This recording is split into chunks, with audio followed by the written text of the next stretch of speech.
요한계시록 3장 7절에서 13절까지 말씀 저랑 한 절씩 교독하도록 하겠습니다. 빌라델비아 교회의 사자에게 편지하라. 거룩하고 진실하사 다윗의 열쇠를 가지시니 곧 열면 닫을 사람이 없고 닫으면 열 사람이 없는 그가 이르시되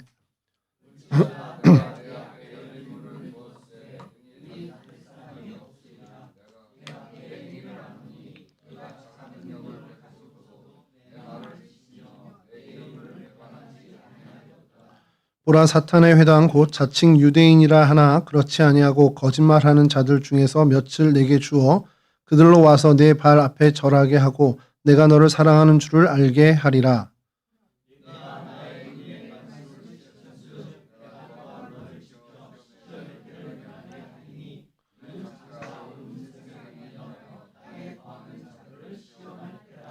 내가 속히 오리니 내가 가진 것을 굳게 잡아 아무도 내 면류관을 빼앗지 못하게 하라.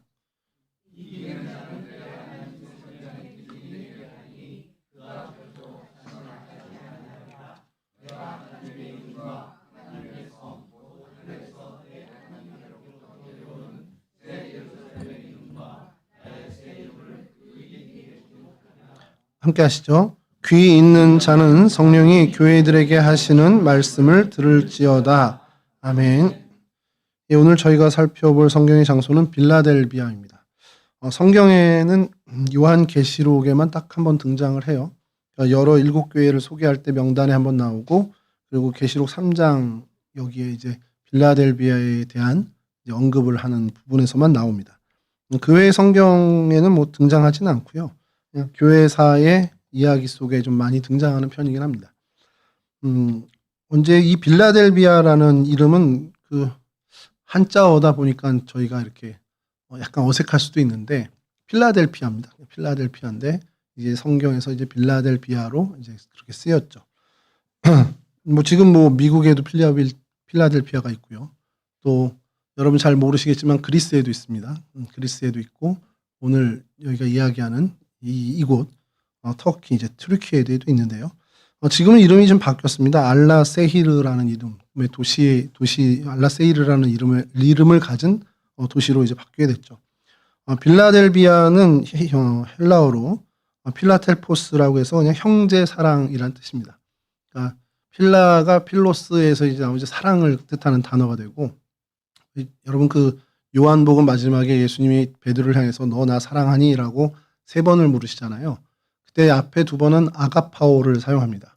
그러니까 너 아가페 사랑으로 나 사랑하냐? 근데 베드로가 잘 못하잖아요. 대답을 못하니까 이제 3번째 질문엔 너 나 필레오 하냐? 이러면서 이제 사람 간의 형제 간의 사랑, 그 사랑을 물으시죠. 그때 이제 필로스, 필레오 이제 그 단어에서 출발한 이 단어가 이 필라텔포스입니다. 그러니까 뒤에 이 앞에 필레오와 뒤에 아델포스라고 해서 이제 형제라는 헬라어가 있는데 그 단어가 조인됐다라고 보시면 돼요. 그래서 형제 사랑, 우리로 하면 한자로 우애 이런 뜻을 갖고 있는 도시죠. 주전 2세기경에 이제 버가모의 유메네스라는 왕이 있는데 그 왕에 의해서 이제 건립이 됐다라는 설이 있습니다. 그 사람이 이제 가장 친한 협력자였던 아탈루스 2세의 이름이 필라테푸스라는 별칭을 갖고 있었던 사람입니다. 그래서 그 사람의 이름을 이제 붙여서 기념해서 형제에게 충성스러운 도시다, 뭐 이런 이름을 붙인 그런 도시로 시작됐다라는 설이 가장 유력합니다. 뭐 그거는 이제 그게 크게 뭐 역사에 근거 있는 건 아니고요. 여하튼 그 유메네스 왕이 등장하고, 그리고 아탈루스 2세라는 그 필라텔푸스라는 별명을 가졌다고 전해지는 그 아탈루스 2세 때 세워졌다라고는 이제 기록에 남겨져 있습니다. 위치를 좀 보여드리려면요, 첫 번째 지도를 좀 보여주시면, 뭐 익숙한 지도입니다. 이젠 여기 이제 팔레스틴 지역 예루살렘에 이제 점을 찍어놨고요. 그리고 이쪽이 전체가 이제 튀르키예, 예전에 저희가 터키로 알고 있는 튀르키예의 서쪽에 이즈미르라는 곳이 이제 서머나입니다. 그 서머나 바로 옆쪽에 있습니다. 여기가 성지순례가 한참일 때는 굉장히 많은 사람들이 이 빌라델비아까지도 다 해서, 그러니까 묶음으로 이제 갔다 온 거죠, 패키지로. 그런 도시인데, 그래서 위치를 다시 한번 좀 요쪽 지역의 7 교회랑 이런 거 좀 보여드리면, 다음 지도가 예, 여기가 오늘 저희가 하려는 알라세이르라는 도시고요. 그다음에 여기가 실릴이라고 해서 사대 교회입니다. 그리고 여기가 이즈미르라고 현재 이즈미르의 주 그리고 이즈미르라는 도시인데 이제 서머나입니다. 그래서 사실은 이쪽 너머가 이제 그리스로 해서 유럽이고 아시아로 들어갈 때 육로도 있지만 항로로 이제 배로 오게 되면 이쪽을 통해서 이제 그 알렉산드리아를 가잖아요. 그러니까 여기서부터 서머나 사대 빌라델피아 이 길이 굉장히 그 교역로, 그 통상로로 엄청 그 물량 교역량이 굉장히 많았던 그 지역입니다. 그러니까 당연히 사람도 많이 모이게 되고 초대교회 이제 그리스도인들도 모여서 공동체, 예배 공동체를 이루게 됐죠. 여기 뭐 예배소서 여기도 유명한 항구고요. 신약 일곱 교회 그 두아디라가 저기 있고 위에가 이제 버가모입니다. 이 버가모는 제일 오래된 도시긴 해요. 이제 이 지역에서 버가모 왕국이 있었고 그 이름을 지금까지도 지키고 있는 그런 도시죠. 그래서 여기에 교회가 있었고 신학생 때 이제 앱서버두 사빌라 이렇게 이제 일곱 교회를 외웠었거든요. 그래서 에베소서, 서머나, 버가모, 두아디라, 사대, 빌라델비아 그리고 라오디게아 교회 이렇게 일곱 교회가 소아시아 일곱 교회가 등장을 합니다. 여기에 이제 그 약간 이제 중간쯤에 있는 이 세 교회 중에 제일 오른쪽, 제일 동쪽에 있는 빌라델비아가 오늘 저희가 좀 살펴볼 그 교회의 자리입니다. 다음 지도 좀 보여주시면 이게 오늘날의 행정구역입니다. 그래서 마니사라는 주가 있어요. 이즈메르 주가 있고 이 큰 이제 우리로 치면 이제 도인데 경기도 뭐 경상도 하는 도인데 사실 그거보다는 좀 규모가 큽니다. 거의 한 나라에 가까운 규모다 보니까 이즈미르 주에 이렇게 바로 옆에 마니사라는 주가 있습니다. 그래서 초대교회에 속했던 세 교회가 여기에 이제 포함이 되죠. 그 넓은 지역입니다. 그래서 이곳이 굉장히 유명한 게 포도가 좀 유명해요. 그리고 그 포도를 말려서 수출을 하는 건포도가 굉장히 유명한 곳이 이 마니사주입니다. 그 마니사 중에 이 알라사이르 이곳이 또 더 유명한 포도로 더 유명한 곳이기도 합니다.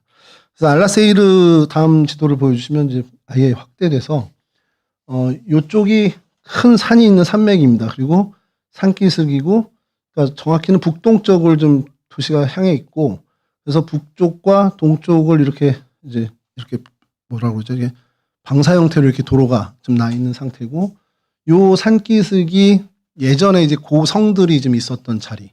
그러니까 뒤로 산이 있고 앞으로 이제 방어를 하는 이제 군사 요새 같은 유적들이 좀 있습니다. 그리고 이 밑쪽이 이제 민가가 있었던 고대 도시 때도 그런 지역의 어떤 모양을 지금까지도 유지를 하고 있습니다. 그래서 여기 위성 사진을 한번 좀 보여드리면요.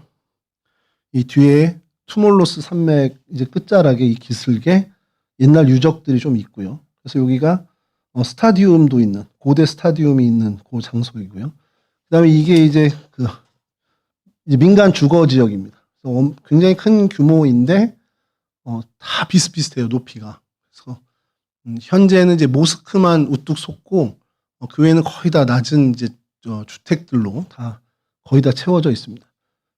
그리고 아까 말씀드린 알라세이르가 오늘날의 이름인데 이 알라세이르가 정확히 이제 문자대로만 하면 알라의 도시입니다. 그러니까 여기가 이제 모슬림 지역이다 보니까 이제 알라의 도시인데 이 이름이 붉은 도시라는 의미도 가져요. 중의적으로. 그래서 왜 하필 또 붉은 도시일까 그랬는데 다음 사진을 보여주시죠. 예, 요 가까이에 지붕들이 이렇게 돼 있죠. 이게 낮에 밝을 때 찍어서 그렇게 크게 잘 안 나오는데 그래서 요걸 좀 가지고 설명을 드리려다가 오늘 새로운 사진을 찾았습니다. 다음 사진 보여주시면 예, 지붕이 다 이렇습니다. 그래서 알라세이르가 왜 알라세이르인지 왜 붉은 도시인지를 좀 이해가 되는 사진을 좀 보게 됐습니다. 큰 건물 뭐 높은 건물은 없고요. 다 비슷하게 근데 여기가 집을 지을 때 지붕은 다 이 색깔로만 하게 돼 있습니다. 뭐 유럽이 많이 그렇게 돼 있더라고요. 그래서 그런 모습이 있고 그다음에 다음 사진 보여주시면 요게 이제 비잔틴 시대의 유물로 가장 대표적인 빌라델비아에서 가장 대표적인 건데 이게 뭐 같아요 여러분 딱 보시면 자세히 보시면 우리 적벽돌 같은 것도 좀 있고요. 그리고 어디 냇가에서나 볼 수 있는 돌 같은 것도 좀 있고 뭐 같습니까? 네 성벽입니다. 야, 역시 정장로님 우리가 한 2년을 이렇게 하다 보니까 이제 다 아시는데. 이게 근데 왜 독특하냐? 재료가 완전히 혼용돼 있습니다. 그러니까 그러니까 어디 뭐 화강암으로만 지었다든가, 아니면 무슨 다른 어떤 뭐 그 지역에서만 나는 돌로 했다라든가, 아니면 이렇게 뭐 벽돌을 뭐 구워가지고 했다라든가, 이런 게 아니고 온갖 게 다 섞여 있어요. 뭐 대리석도 있고요, 조각난 어떤 그냥 화강암도 있고요, 그다음에 벽돌로 구운 돌도 있고요. 왜 그렇게 됐냐, 역사학자들이 추적해 보니까 여기가 전쟁도 많았단 말이에요. 그러니까 이 성벽이 공격받으면 얼른 보수를 해야 되잖아요. 언제 뭐 재료, 저기 뭐 배 타고 재료 들어올 때가 기다릴 수가 없으니까 닥치는 대로 다 재료가 될 만한 거 모아서 또 쌓고 또 쌓고, 무너지면 또 쌓고, 이렇게 되다 보니까 재료가 혼용이 된 겁니다. 그런데 이 규모가 당시의 성벽의 규모로는 굉장히 큰 거라고 해요. 저도 뭐 당시에 그 성벽이 어느 정도인지 정확히 모르는데, 역사학자들의 얘기는 이 정도의 규모면 엄청 큰 도시의 규모고, 지금은 일부만 남아 있었지만 그 일대를 다 한 바퀴 두르는 그 정도의 규모로 이제 보고 있습니다. 그리고 또 여리고성의 벽과 유사하게 이중벽 구조를 가지고 있었던 것이 이제 고고학자들의 발견해낸 거죠. 그러니까 이 도시가 그때 당시에는 굉장히 큰 도시, 그러니까 거대 도시였다라는 것을 이제 증명하는 유적들이 발견이 됩니다. 그리고 실제 역사에서요, 이게 이제 구약 시대에는 이제 뭐 리디아 제국, 리디아 왕국이라는 곳이 이 지역에 있었고, 그게 이제 나중에 로마 시대까지 가서도 이 지역을 그냥 리디아 지방이라고 칭하고 그렇게 불렀습니다. 뭐 오늘날이야 좀 다르지만. 그래서 리디아 지역이, 왜 리디아 지역이 좀 우리에게도 좀 의미가 있냐면, 성경에 여러분 루디아라는 사람 기억하십니까? 예, 자주장사 루디아인데 그 이름이 가우진하고 이제 고유명사가 아니에요. 안성댁 같은 겁니다. 리디아 지방의 여인이라고 해서 루디아예요. 그러니까 이제 그 루디아가 그 루디아입니다. 그래서 리디아 지방에서 출신이다. 그래서 이제 불렸던 그런 이름이 이 리디아 지역입니다. 로마 시대까지도 이 행정구역이 리디아 지방이었고요. 그러니까 여기가 주인이 엄청나게 많이 바뀐 동네입니다.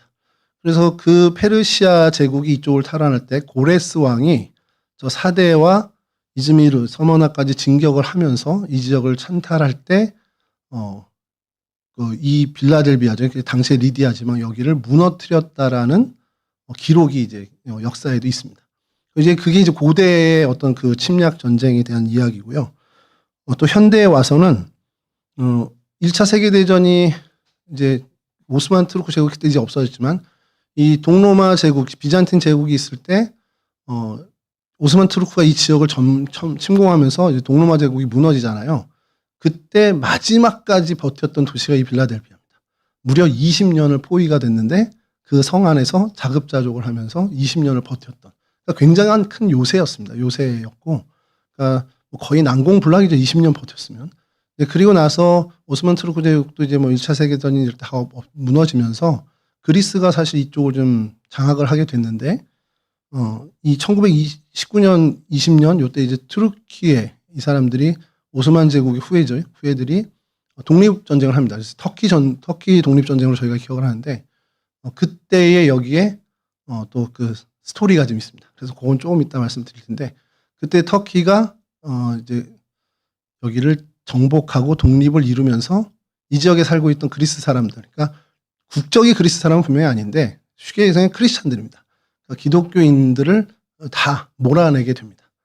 그런 사연이 좀 있는 동네, 좀 약간 비극이 있는 동네입니다. 그래서 이 지역의 사진들을 아까 보시면 도시 사진도 그렇고, 여기 이제 비잔틴 시대의 거의 유일무이한 이제 흔적인데, 다음 사진 보여주시면 도시 곳곳에 이게 뭐 같습니까? 예, 이런 조형물이 있습니다. 굉장히 큰 조형물이에요. 그래서 왜 그런가를, 이게 처음에는 몰랐죠. 이게 뭐 이렇게까지 크게 포도를 해놨나. 그래서 뭐 청양에 가면 그 입구에, 청양 입구에 큰 고추 두 마리가 아니고 고추 두 개가 이렇게 막 손잡고 이렇게 있거든요. 그래서 여기 특산물이겠거니 정도를 생각했는데, 특산물 정도가 아니고요. 여러분 튀르키 내에서, 그러니까 튀르키예 내에서 포도 최대 생산지가 여기입니다. 그 아까 말씀 마니사 주가 그렇지만 그 주 안에서도 이 알라세히르가 가장 많이 생산을 합니다. 여러분 튀르키예가 건포도 수출 1위입니다. 세계 1위입니다. 그래서 오늘 알았어요. 요번에 알았습니다. 이걸 준비하면서 알았는데 예, 그렇게 포도가 아주 오래 전부터 리디아 제국 당시 때부터 포도 재배가 아주 유명했던 곳이 바로 이 알라세이르 요 이제 빌라델비아 이 지역인데요. 그러다 보니 농사의 신이 있었겠죠. 이 동네에. 포도의 신이 있을까요? 이렇게 제가 좀 찾아봤더니 그리스 신화나 로마 신화에 포도의 신은 이제 없는 것 같은데 포도를 가지고 뭘 만들죠? 예, 다들 신실하신 그리스도인들이 있으라 이거 모르시니까 포도를 가지고 포도주를 만듭니다. 여러분은 모르시겠지만요. 그래서 그 포도주가 술이 됩니다. 그러면 술을 관장하는 신이 바쿠스, 디오니소스가 있죠. 로마 신화와 그리고 그리스 신화에. 그래서 이 동네의 수호신이 이 디오니소스였습니다. 그래서 디오니소스를 섬기는 신전들이 있었던 기록이 있습니다. 그러니까 이제 포도의 농사가 잘 되게 해달라는 어떤 기원들을 드리는 거죠.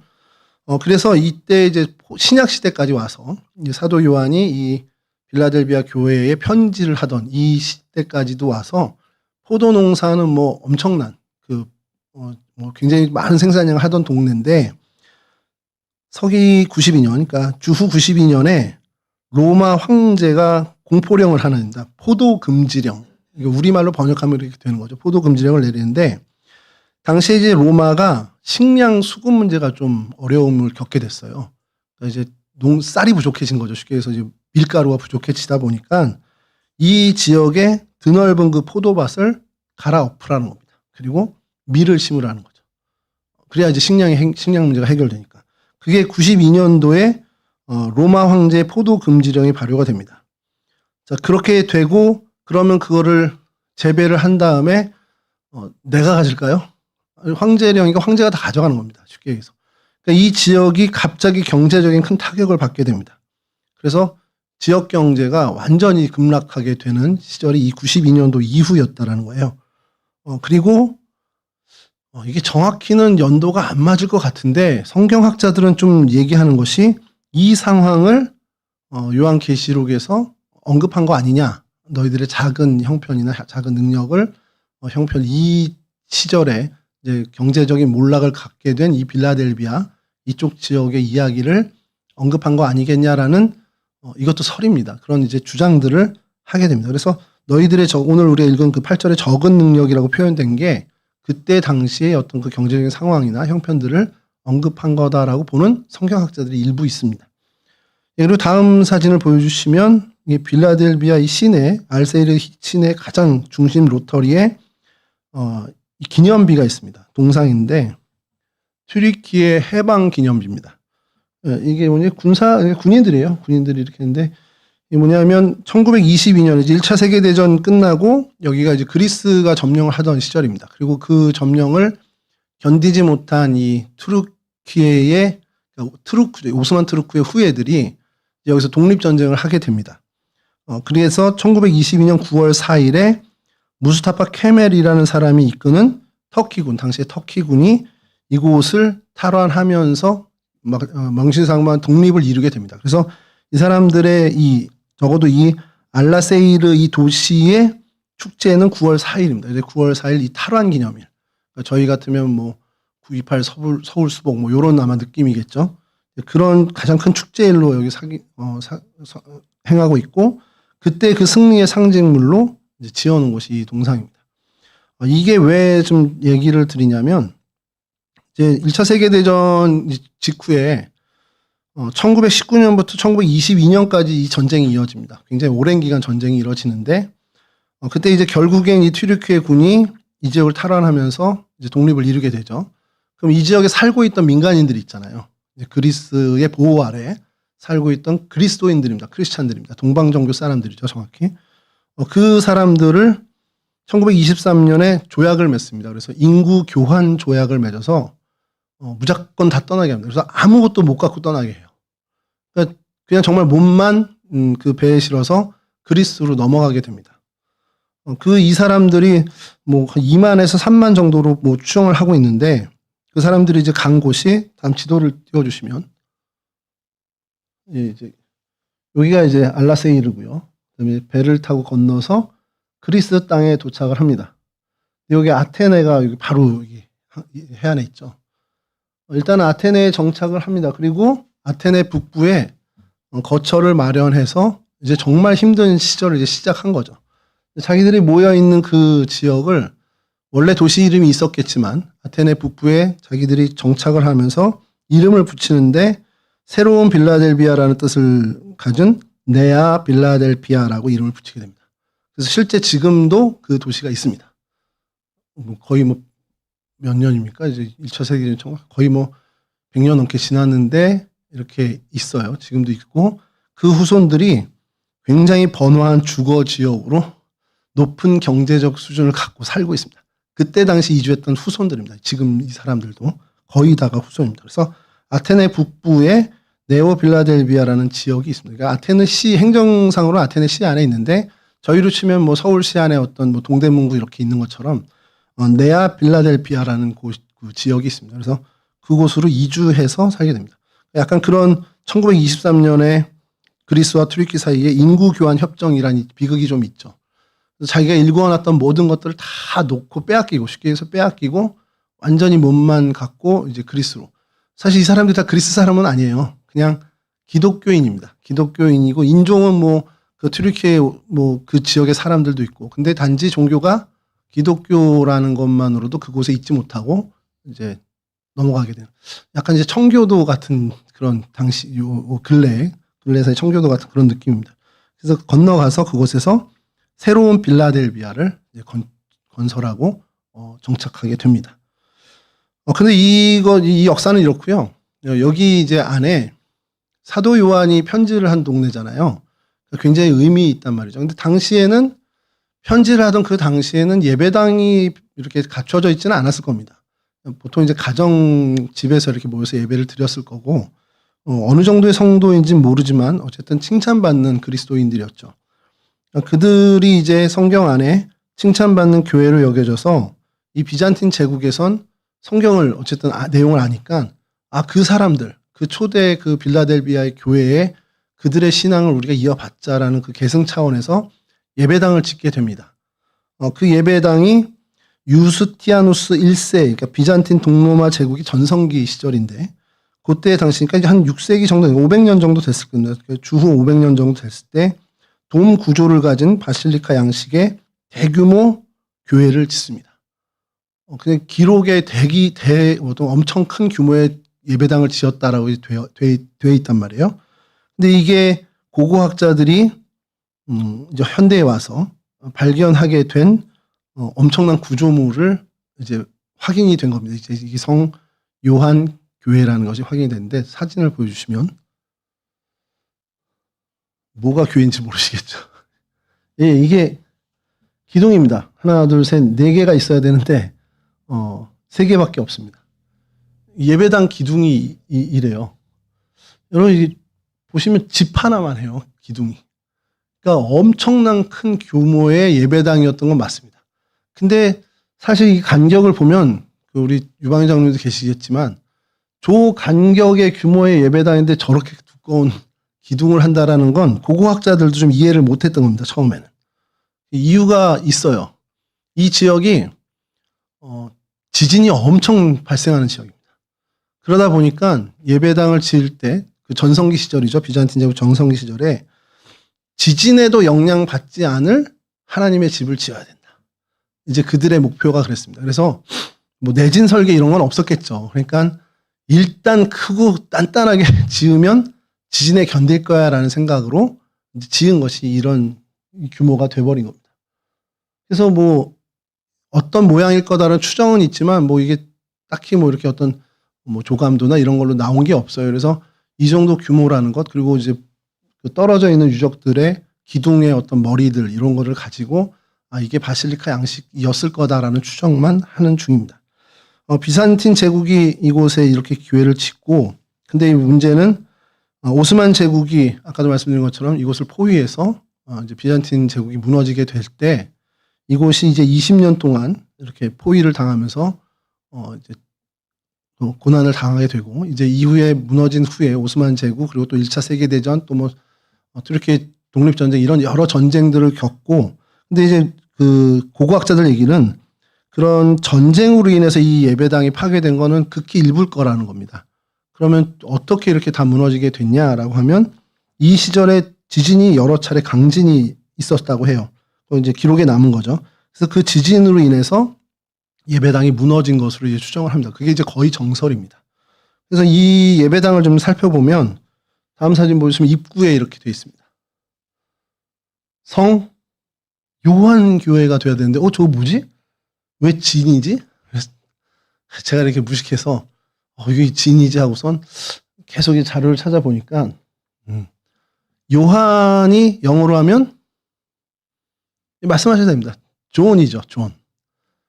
요한을 불어로 하면 짱입니다. 짱. 그 존 칼빈이라고 저는 신학교 1학년 때 배웠는데 나중에 이제 3학년인가 4학년 때 군대 갔다 오니까 갑자기 장깔뱅이라고 얘기를 하는 거예요. 그래서 장깔뱅에 기독교 강요를 했어요? 존 칼빈도 기독교 강요를 썼는데 이제 이 이름을 그 나라 원어에 가깝게 이제 바꾸게 된 것이 오늘날이죠. 그래서 우리 곧 있으면 우리 웨슬리 회심 집회를 저희가 하죠. 동대문 지방에서. 어느 분은 존 웨슬리라고 하시고요. 영국 사람이니까. 어느 분은 요한 웨슬리라고 합니다. 다 들어보셨죠? 요한이 존이고 존이 요한이고 요한이 짱이고 짱이 존입니다. 그래서 세인트 짱 처치인데 이게 웃기잖아요. 왜 불어로 쓰고 저거는 여기 앞에 세인트는 또 그 영어로 세인트하고 점 찍으면 ST하고 점 찍으면 영어고요. ST하고 점이 빠지면 불어입니다. ST하고 점이 빠지면 생입니다. 생. 우리 잘한 생자르망 뭐 이렇게 프랑스 그런 도시 이름처럼 생이 이제 세인트라는 뜻입니다. 그래서 세인트 짱 처치 이렇게 돼 있죠. 사실 불어로 교회도 불어로 하면 에글리즈라고 해야 됩니다. 라틴어에서 나온 건데 그 라틴어는 에클레시아라는 헬라어에서 교회가 나온 거죠. 그래서 사실은 어떻게 완전히 하면 생짱 에글리즈라고 불어로 해야 되고 아니면 아예 영어로 세인트 존 처치로 해야 되는데 이제 혼용이 된 겁니다. 사실은 약간은 이렇게 입구가 돼 있습니다. 그리고 가까이서 찍은 사진 중에 하나가 다음 사진 보여주시면 이렇게 거의 뭐 폐허가 됐던 걸 복원을 해서 그나마 이렇게 된 겁니다. 그리고 여기서 그 굉장히 고고학적으로 의미 있는 것을 이제 발견하게 됐는데 저는 이 사진을 보면서 아니 이 위대한 걸 발견했는데 이렇게 방치를 해두나? 라고 생각을 했어요. 다음 사진 보여주시면 그때 당시 이 요한 교회가 있었던 이 자리에 있었던 비문입니다. 그러니까 안내판 같은 거예요. 오늘로 치면은 안내 문구인데 장황하게 막 다 써 있습니다. 제가 저걸 읽을 수는 없고요. 그래서 자료를 찾아보니까 이곳이 고대 그리스어와 당시의 그리스어를 이제 혼용해서 이제 그 안내문을 적어놨는데 앞쪽의 얘기는 이곳은 신성한 장소이니 보호해야 한다. 그러니까 예배당이 있었을 당시입니다. 그래서 하나님의 집이라는 단어가 들어가고 신성을 갖춘 곳이니 헌신된 영혼들을 위한 장소이며 그래서 이곳을 훼손하거나 더럽히지 말아라. 이게 이제 경고문가 있습니다. 그리고 후반부에는 그럼에도 불구하고 훼손을 하는 사람이 있을 거 아니에요. 그래서 이 조항을 훼손 금지의 조항을 어긴 사람들에 대한 처벌 규정이 있는데 그러니까 이게 훼손 금지가 굉장히 구체적으로 되어 있습니다. 비석이나 건축물을 파괴하지 말 것, 글씨를 지우는 행위를 하지 말 것 이렇게 돼 있습니다. 근데 그것을 위반한 사람들은 벌금을 물립니다. 시청에 가서 벌금을 내어야 한다. 교회의 재무관에게 벌금을 내야 한다라고 이제 그 처벌 규정이 있는 겁니다. 이게 왜 의미가 있냐면 이때 당시 뭐 엑스 데나리온, 뭐 엑스 아우레네스라는 이제 단위의 화폐를 썼는데 이 얼마를 이제 그렇게 내라라고 이렇게 되는데 액수는 이제 정확히 이제 흔적이 없어져서 얼마인지는 모르는데 의미 있는 것은 당시의 교회 위상이 어느 정도였다는 걸 알 수 있는 겁니다. 그러니까 교회 예배당에 누가 와서 함부로 어떻게 보면 좀 훼손을 한다 그러면 정부가 나서서 이 사람에게 과태료 이제 벌금을 물리는 거예요. 그러니까 교회가 이렇게 좀 당시에 어떤 벌금을 직접 매길 수 있는 그런 어떤 권한이 있었던 그 위상을 이제 발견하게 된 거고 또 교회와 이 정부, 도시와의 관계가 벌금을 시청에서 대리 납부 받아서 교회에 이렇게 해주는 어떤 굉장히 우호적인 관계, 그러니까 거의 국교화 수준이었다라고 이제 보는 것이 성경 고고학자들의 이 견해입니다. 근데 왜 그럼 이렇게 돈까지 거둘까? 왜냐하면 예배당 헌금도 있을 거고 막 이런데, 근데 이제 그 기록의 한 구탱이에서 찾은 것이 잦은 지진으로 인해서 예배당이 계속해서 훼손되는 것을 보존하기 위한 재정이 필요하다. 그래서 이 훼손을 일으킨 사람들에게 벌금을 부과한다라는 그 기록이 있었다는 겁니다. 그래서 무너진 교회의 어떤 그런 교회의 어떤 복구를 위해서 그리고 보존을 위해서 이 노력들이 있었다라는 것이 굉장히 의미심장하다는 거죠. 제가 이거를 오늘 얘기한 이유가 뭐겠습니까? 저희가 이제 공사를 시작합니다. 재정이 그때도 들었구나.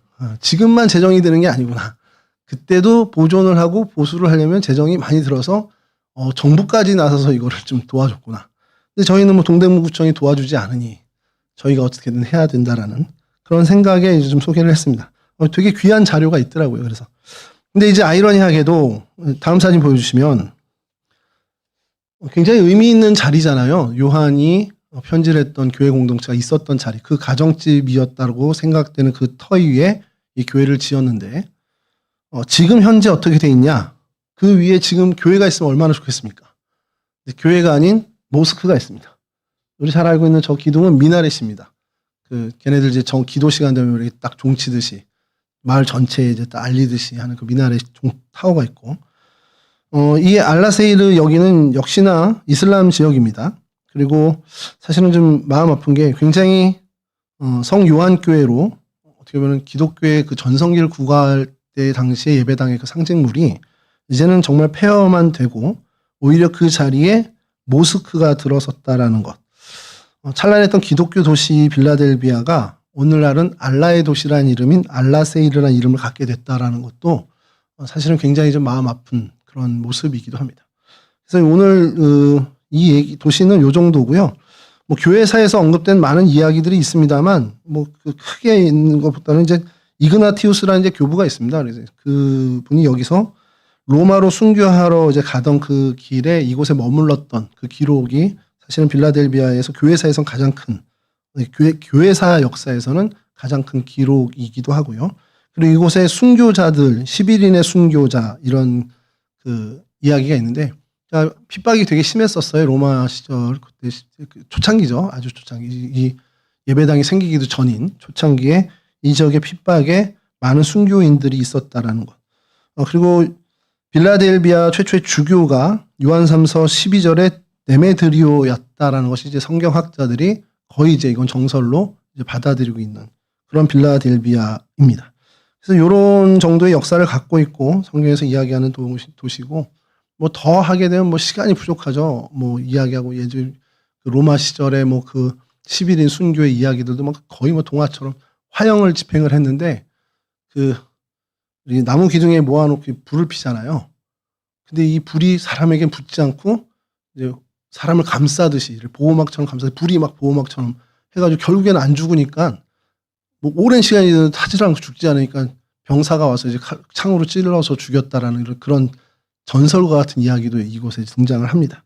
여하튼 이런 빌라델비아의 모습인데 제가 이 성경의 장소를 여러분과 이야기하면서 조금은 좀 이게 굉장히 우리에게 주는 메시지가 있구나라는 생각을 좀 하게 된 겁니다. 그래서 특별히 이제 8절 중심으로 좀 보면서 그 이야기를 좀 나누면 우리도 살다 보면은 우리 의지와는 상관없이 되게 흔들릴 때가 있잖아요. 인생이 정말 송두리째 흔들린다. 뭐 정말 위기다. 그게 뭐 경제적인 위기일 때도 있고 질병이 갑자기 찾아와서 우리 인생이 정말 송두리째 흔들리는 것 같은 경험을 할 때도 있을 겁니다. 근데 그런 것들 정말 인생의 지진과 같은 것이 다가오게 됐을 때 우리는 일단 피할 곳을 찾게 되겠죠. 먼저는. 그런 어떤 모습들을 저희가 갔는데 오늘 계시록에 등장하는 이 빌라델비아 교회 역시도 역사적으로 딱 그런 순간을 맞이하게 된 상황에서 요한의 편지를 받게 된 겁니다. 화라산 시대에 있었고요. 지진이 엄청나게 잦은 땅이었던 것, 이건 뭐 역사적으로 증명이 됐고, 특히 이제 주 17년에 도시 전체 80% 이상이 박살이 나는 그런 대지진을 겪기도 했습니다. 그러니까 이게 굉장히 큰 사람들에겐 트라우마가 되는 일이죠. 그러니까 사람들은 땅이 조금만 흔들려도 이제 막 예민 반응을 보일 수밖에 없는 그런 동네였습니다. 그러니까 사람들은 늘 불안해하고 그리고 항상 그런 일들에 대해서 요동치는 그런 불안과 두려움이 있는 동네가 바로 빌라델비아였다라는 거예요. 근데 이제 한편으로는 동방으로 가는 굉장히 교통의 요지다 보니까 이 통상로 상업이 엄청나게 발달해서 도시 안에 돈은 엄청나게 이제 많은 양이 돈이 돌게 되는 겁니다. 그리고 돈이 넘쳐나도 또 이곳에 로마가 어떻게 보면 요새를 세우고 주목한 도시다 보니까 황제 숭배는 뭐 기본적으로 있었던 도시고, 그리고 그 풍요의 그 농사를 위해서 신전의 제사를 드리는 이방 신전들이 도시를 가득 채운, 그러니까 돈도 넘쳐나요, 우상 숭배도 넘쳐나요. 그러니 불안한 마음에 유흥가도 막 넘쳐나는 그런 도시가 빌라델비아였습니다. 도시, 그러니까 요란한 도시였고, 지진으로 늘 불안한 도시였고, 많은 우상으로 인해서 타락한 도시였습니다. 그 한가운데 교회가 세워졌어요. 그 교회가 바로 빌라델비아 교회였습니다. 이 교회에 뭐 돈도 있었을 수 있죠. 그리고 사회적으로 힘 있는 엘리트들도 있었을 수 있습니다. 그런 시절이 있었을 거예요. 근데 요한의 편지를 받았던 당시는 뭐 성경학자들이 이야기한 뭐 로마의 뭐 포도원 금지령 때문인지 모르지만 어쨌든 그 부유한 도시에 있었던 교회가 적어도 이 요한의 편지를 받던 그 당시는 형편이 굉장히 어려운 상황으로 갑자기 이렇게 바뀌게 된 상황이라는 겁니다.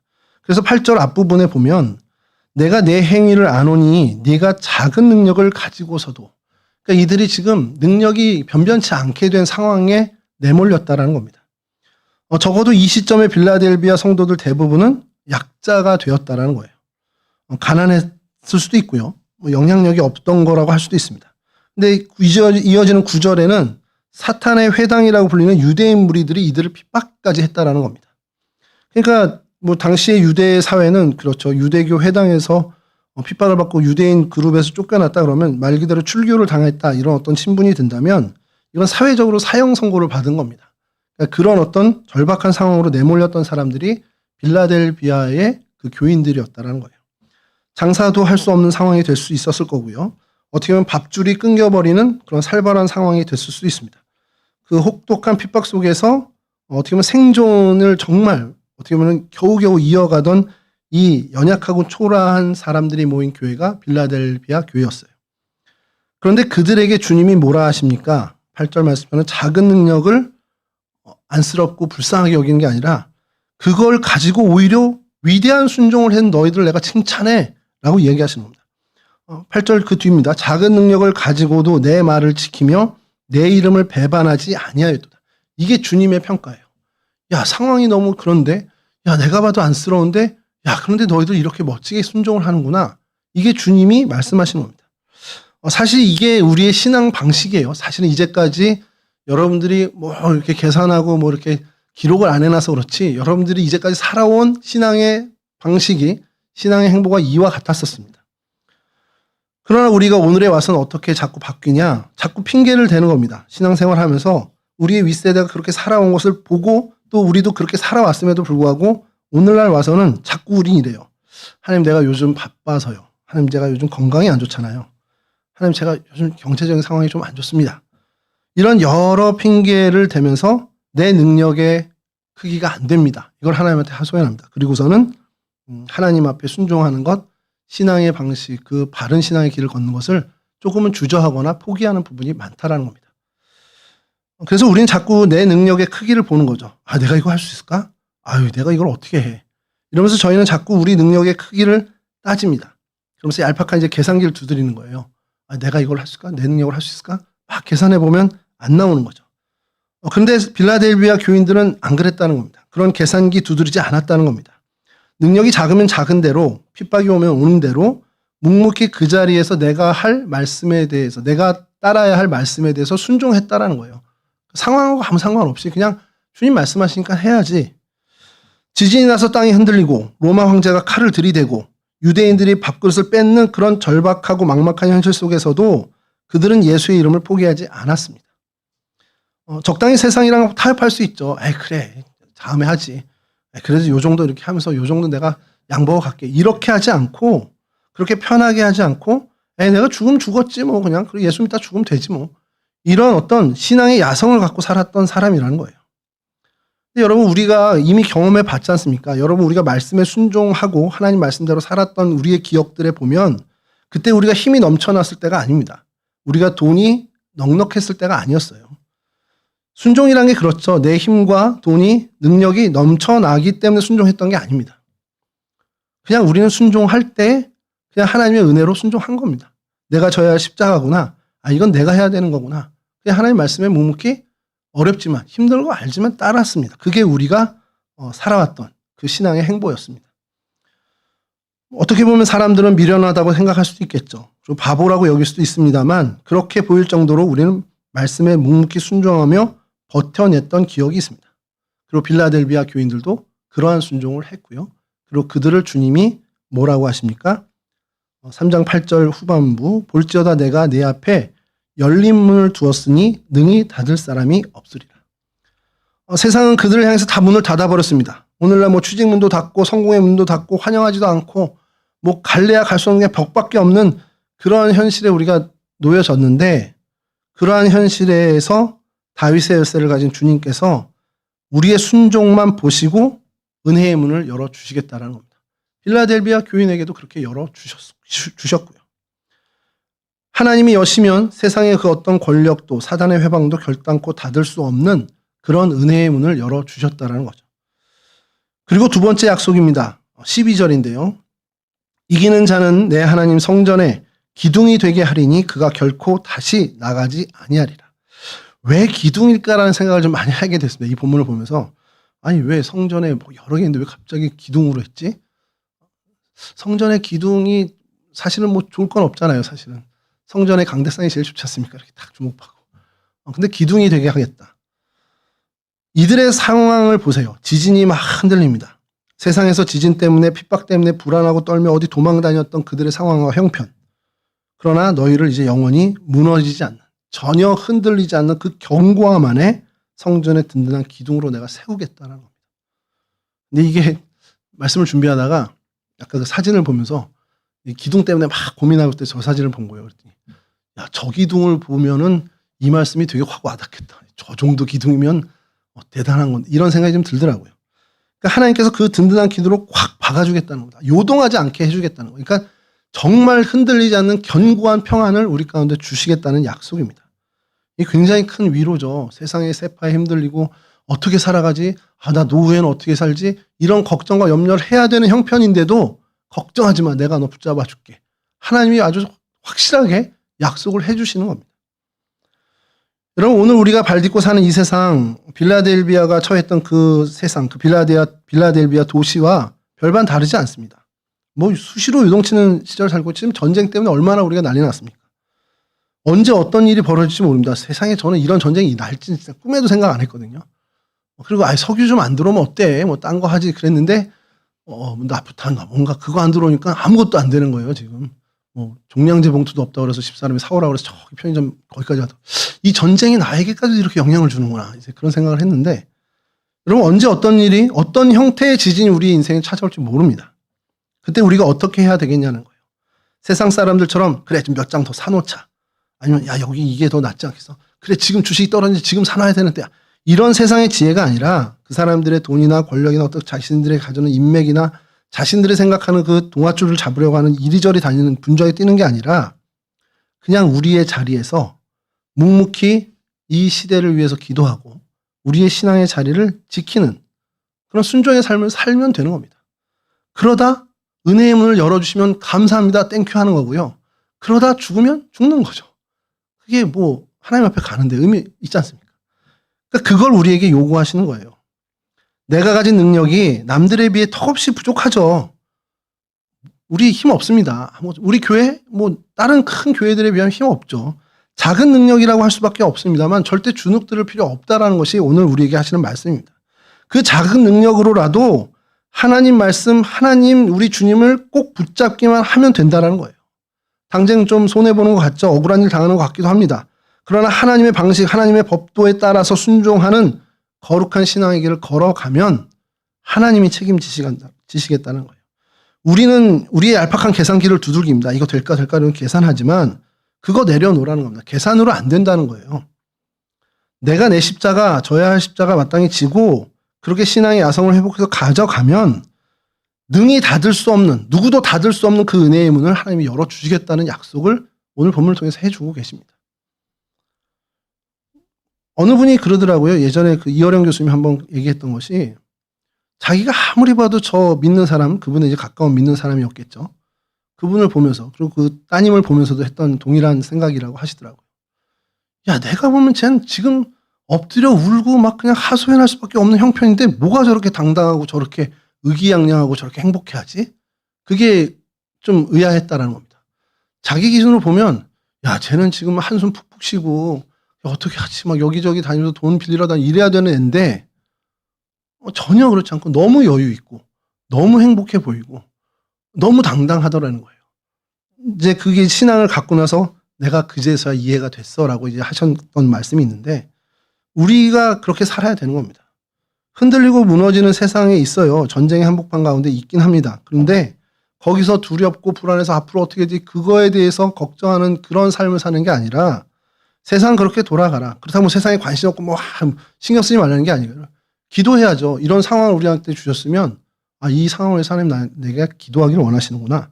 그래서 이 상황과 이 형편을 위해서 기도합니다. 내가 마땅히 그 자리에서 해야 할 것만 순종해서 하면 된다는 거예요. 그러면 그 순종이면 무너지지 않는 성전의 기둥, 정말 견고한 하나님의 평안 위에 우리를 세워주시겠다라는 약속의 말씀입니다. 그게 우리의 복입니다. 그 복을 우리가 흘려야죠. 그 복을 우리의 삶의 자리에 심어야죠. 그런 사명자로 우리가 살아가기를 하나님은 원하고 계신다는 사실을 우리가 잊지 않고, 이와 같은 정말 하나님을 붙들고 더욱더 하나님께 집중하고 하나님 말씀에 순종하는 신앙의 자리를 지켜나가는 저와 여러분 되시기를, 우리 동성애 온 식구들이 되시기를 주님의 이름으로 간절히 축원합니다.